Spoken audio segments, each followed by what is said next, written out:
time for some Beller's bracketology right here on the Rally. Sports Illustrated's Michael Beller joining the conversation here. So let's dive right into it, Beller. I imagine a lot of things for you became more difficult this week after 5 of the top 10 teams in the country got beaten. We saw Villanova, Kansas, Kentucky, Florida State, and UCLA all go down in conference play. How does that affect their seeding at this point in the season? You know, it's pretty interesting, actually, Tyler. You look at these, especially the top 4. We talked about UCLA losing to Arizona last week, but you look at the first 4, Villanova, Kansas, understandable at West Virginia, Kentucky, Florida State, a little bit more surprising losses there. Really?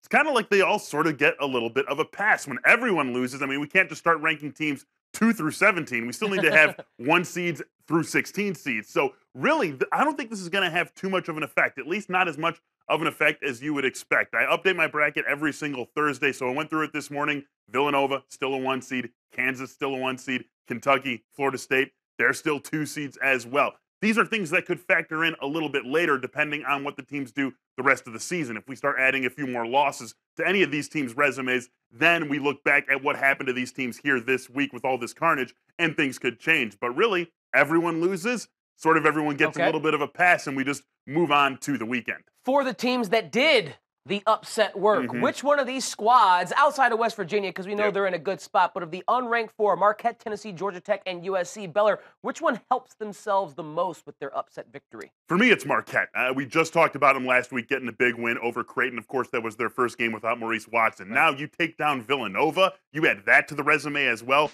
Marquette is a team that is trending strongly in the right direction. Just a couple of weeks ago, didn't quite have the resume to be in the field. Now, they are safely in the field. If Selection Sunday were this weekend, Marquette could be kicking back, have nothing to worry about. Now, of course, they've got another 6 weeks or so to go before we get to Selection Sunday, but you get a win over Creighton, then you get a win over Villanova. Marquette, Steve Wojciechowski's team, that team is feeling great about itself going into this weekend.